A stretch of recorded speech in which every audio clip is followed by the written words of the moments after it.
सूर्य देव की पूजा विधि हिंदू धर्म में प्रतिदिन प्रत्यक्ष दर्शन देने वाले सूर्य देवता की पूजा का बहुत ज्यादा महत्व है। लेकिन यदि बारिश के मौसम में बादल के कारण और सर्दी के मौसम में कोहरे के कारण सूर्य देव न दिखाई दें, तो आखिर हमें कैसे करनी चाहिए उनकी साधना जानने के लिए वीडियो में बने रहिए। हिंदू धर्म में जिन 5 प्रमुख देवी देवताओं की पूजा बहुत जरूरी मानी गई है, उसमें प्रतिदिन प्रत्यक्ष दर्शन देने वाले सूर्य देवता भी शामिल हैं। आरोग्य और सौभाग्य की प्राप्ति के लिए भगवान सूर्य की साधना अति उत्तम मानी गई है।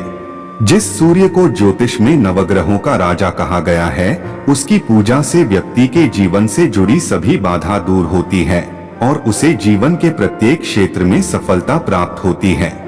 लेकिन यदि बारिश के मौसम में बादलों के कारण और सर्दी के मौसम में कोहरे के कारण सूर्य देव के दर्शन न हो पाए, तो हमें उनकी कैसे साधना करनी चाहिए, क्या है उनकी पूजा का उपाय, आइए इसे विस्तार से जानते हैं।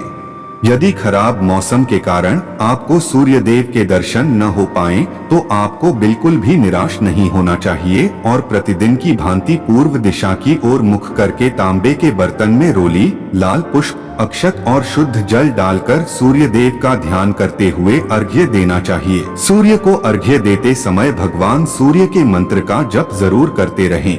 सनातन परंपरा में सूर्य की पूजा सदियों से होती चली आ रही है। मान्यता है भगवान राम जो कि सूर्यवंशी थे, वे खुद प्रतिदिन उगते हुए सूर्य की पूजा किया करते थे। मान्यता यह भी है कि उन्होंने रावण का वध करने से पहले सूर्य देव का ध्यान किया था।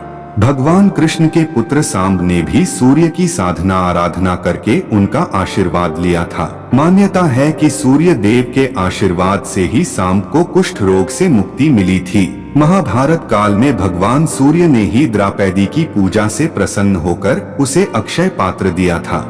जीवन में सभी प्रकार के सुखों को पाने के लिए प्रतिदिन प्रातः काल सूर्योदय से पहले उठना चाहिए और स्नान ध्यान करने के बाद उगते हुए सूर्य देव को तांबे के लोटे से जल देना चाहिए। भगवान सूर्य की पूजा में विशेष रूप से गुड़ का भोग लगाना चाहिए। यदि आप चाहें तो सूर्य देवता को अर्घ्य के लिए दिए जाने वाले जल में ही गुड़ मिलाकर अर्पित कर सकते हैं। सूर्य देवता को अर्घ्य देने के बाद आदित्य हृदय स्तोत्र का 3 बार पाठ करना चाहिए।